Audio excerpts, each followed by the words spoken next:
Nama saya Farisa Aida binti Kamaluddin dan saya akan membentang dengan Brittany Timothy. Okey. Tajuk kami pada hari ini adalah bentuk penyelewenggan degree. Maksudnya pada zaman sekarang apa bentuk-bentuk deviance yang berlaku pada zaman kini. Okey, next. Isi kandungan yang kita akan ulaskan pada hari ini adalah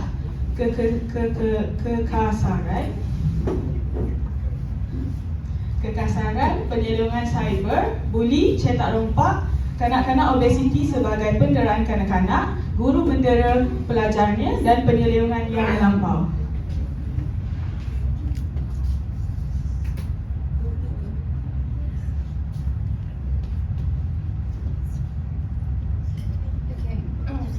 Sekarang kita masuk kepada kekasaran. Kekasaran ini merangkumi tingkah laku yang melanggar norms atau norma sosial, menunjukkan rasa tidak hormat terhadap orang lain. Jadi kekasaran kan perbuatan yang salah lah, norma yang melanggar norma sosial kita. Contoh penderaan verbal yang melalui lisan, macam contoh kita panggil orang tu dengan physical dia. Contoh, ketot.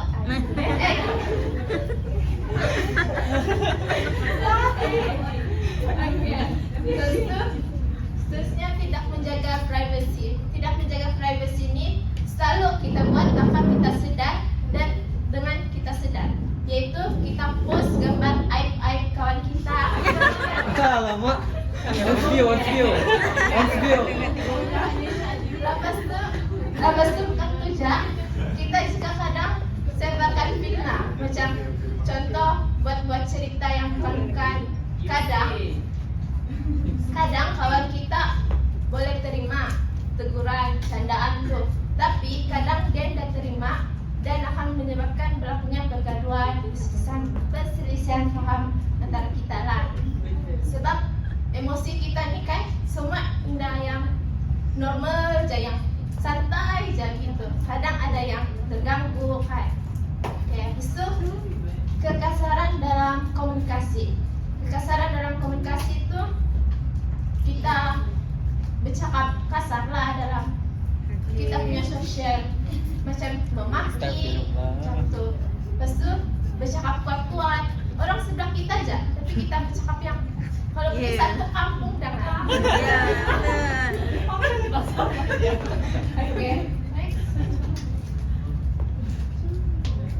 Okey, seterusnya adalah penyelewengan cyber, iaitu cyber deviance. Penyelewengan cyber merangkumi berbagai bentuk tingkah laku jenayah dan tidak beretika yang dilakukan dalam alam digital, daripada penipuan dalam talian kepada buli cyber. Okay, penyelewengan cyber ni macam hacking. Okay, hacking di mana ia merupakan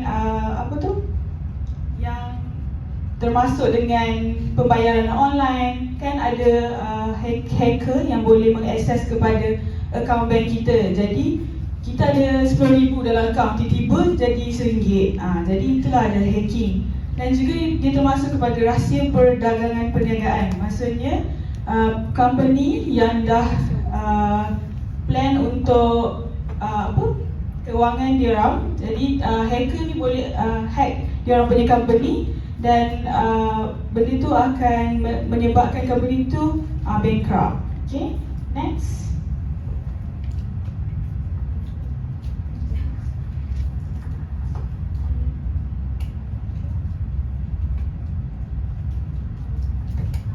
Contoh-contoh dia adalah menggodam. Seperti yang saya cakap lah, dia online banking tu digodamkan akaun kita dan ambil duit kita. Seterusnya gangguan media sosial dan pelanggaran data, seperti yang saya dah explain tadi. Okay, next. Next adalah bully. Bully adalah tingkah laku agresif yang berulang dan disengajakan yang melibatkan ketidakseimbangan kuasa, biasanya menyasarkan individu atau kumpulan, menyebabkan ketakutan, kesusahan dan bahaya. Bully ni semua kita tahu kan, bully itu apa? Dia melibatkan tingkah laku agresif yang boleh menyebabkan kesan-kesan tertentu. Next. Jenis-jenis bully ada 4. lisan, cyber, hubungan dan fizikal. Bully lisan ni dia melibatkan perkataan. Dia macam kesambungan dengan kekasaran tadi, yang kekasaran verbal tu tadi. Jadi kan bully lisan ni dia yang mengutuk, mengaib-aibkan orang. Lepas tu bully cyber pula dia melibatkan penggunaan media massa dan teknologi lah. Okay, bully hubungan ni dia menggunakan bully lisan juga dan melibatkan sekumpulan dia. Jadi macam contoh, ada kumpulan A kan, dia dah suka ni orang. Jadi ketua kumpulan A tu cakap, kau janganlah kawan sama dia, dia membunuh tu. Sebenarnya dia dah membunuh pun gitu. Lepas tu bully physical tu pula kita boleh lihat dari mangsa lah. Sebab kalau bully physical ni selalunya dia akan menyebabkan kesan lebam, luka, lepas tu kecederaan macam patah kaki semua, sebab melibatkan fizikal. Okay, next. Okay, cetak rompak.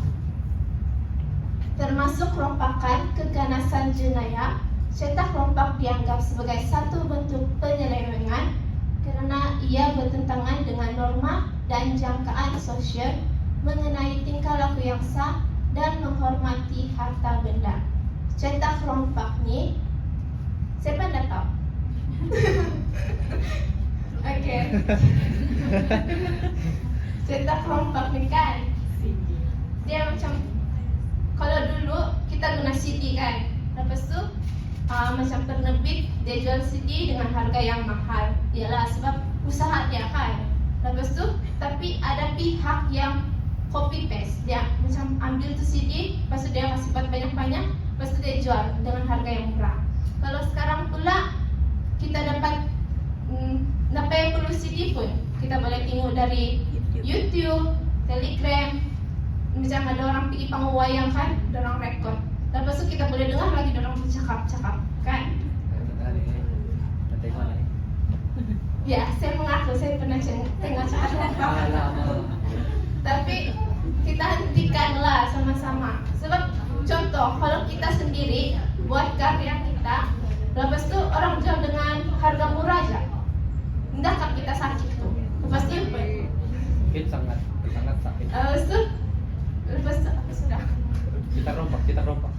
Lepas tu kan, bila kita sudah yang macam kita punya karya kena jual dengan harga murah gitu kan, kita macam namun sudah mau buat karya apa-apa, sebab kita buat dengan hasil karya kita dengan penat lelah, tapi kada jual dengan murah aja dan kita tidak keuntungan lah. Okay, next.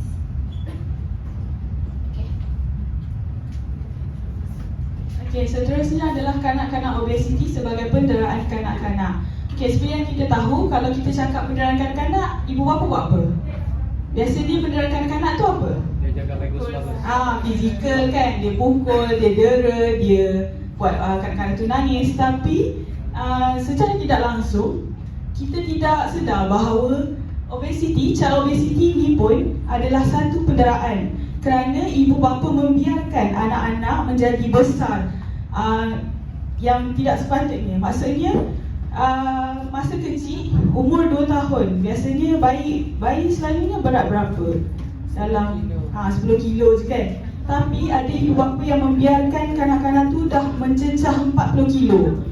Jadi itulah yang dikira sebagai penderaan kanak-kanak terhadap kanak-kanak obesiti ni. Okey, macam contoh dekat negara luar, ibu bapa dia membenarkan anak mereka untuk mencapai berat badan sehingga 555 pound. Okey, sebelum mereka mencapai tahap 14 tahun. Jadi ia besar, maksudnya dia tidak normal.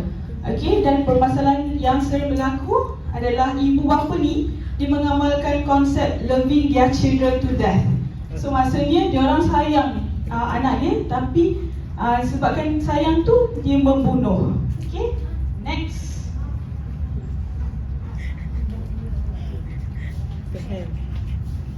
Guru mendera pelajarnya.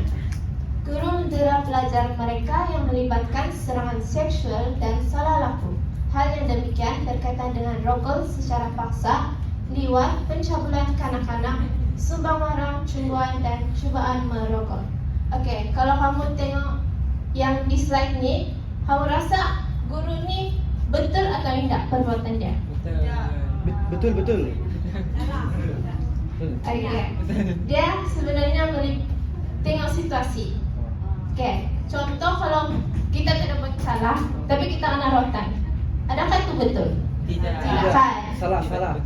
Lepas tu dia tengok juga situasi, cara guru tu mendera, memberi hukuman lah.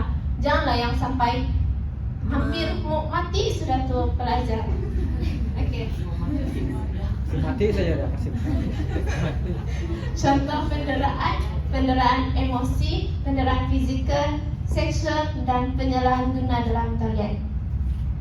Penderaan emosi itu, kamu tahu macam mana?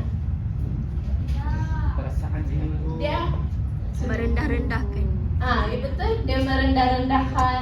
Lepas tu kan macam kalau kau di depan kan, tapi dia dah layan pun kau. Gitu. Sakit kan Jual emosi mahal dia, kau. jual mahal pada.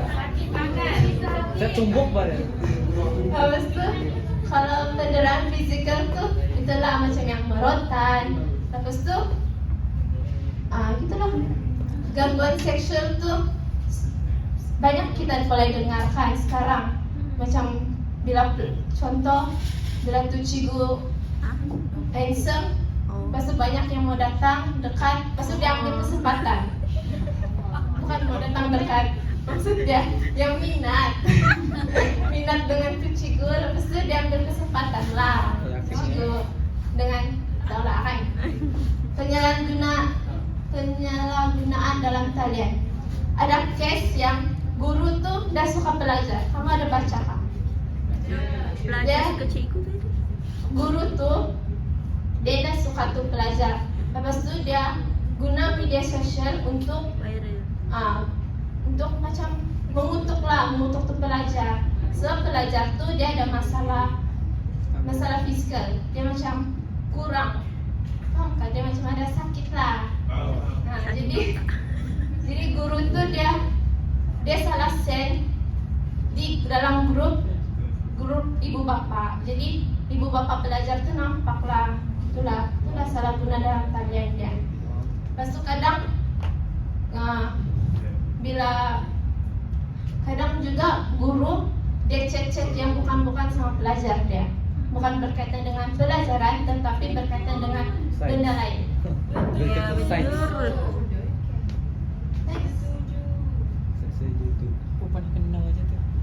Okey, deviance yang terakhir adalah penyederhanaan yang melampau. Okey, deviance yang kita kenal ni biasanya memang dia lari dari norma, tapi yang ni dia bersifat lebih lagi melanggar norma dan luar jangkaan sosial.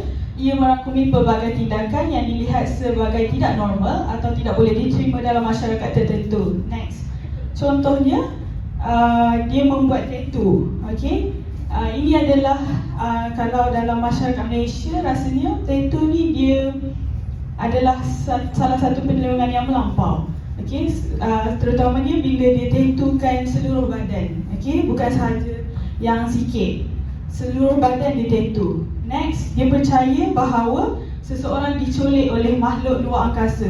Maksudnya dia percaya bahawa makhluk angkasa tu akan menculik orang tu kalau seseorang tu dia buat sesuatu yang tidak sepatutnya lah. Ada UFO tak?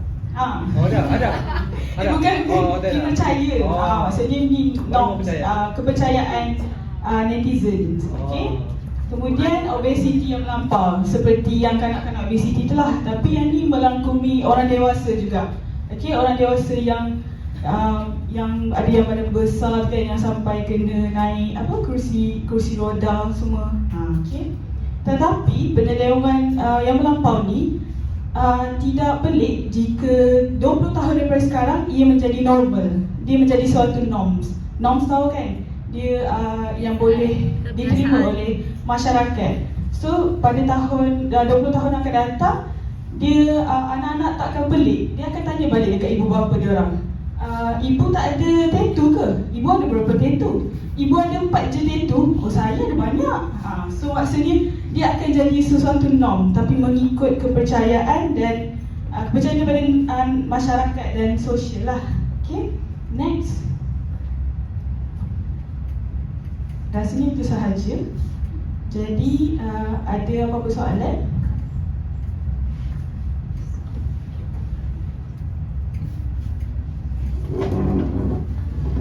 Okay, ada apa-apa soalan? Okay, boleh. Bukan. Soalan tak? Kalau tak kami nak bagi soalan ni. Tak ada kot. Okay, soalan kami adalah B, jawapan dia B. berikan contoh bully. Contoh-contoh jenis bully. Contoh Ada 3 orang ni, siapa nak datang? Siapa datang dulu dia dapat. Siapa datang depan dulu dia dapat. Lari. Jenis-jenis bully. Boleh. Lari. Saya ke depan. Fizikal boleh mental. Wow. Kita bagi jawapan. Sini. Pancakaan Fadi. Okay, jenis bully yang pertama bully lisan, bully cyber, bully hubungan dan bully fizikal. Ya.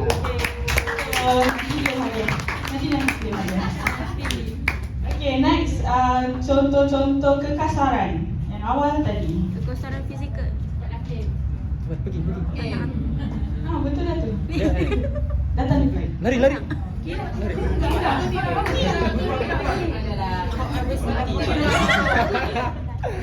Cepat. Okay.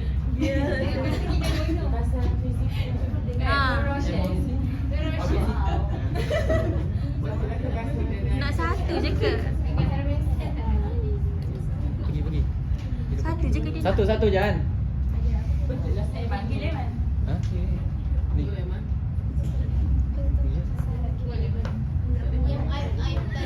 Aib tadi yang ke explain. Tu. Wow. Penderaan betul. Betul. Lepas tu tidak menjaga privasi dengan kekasaran dalam komunikasi. Terima kasih. Itu sahaja daripada kami. Sekian.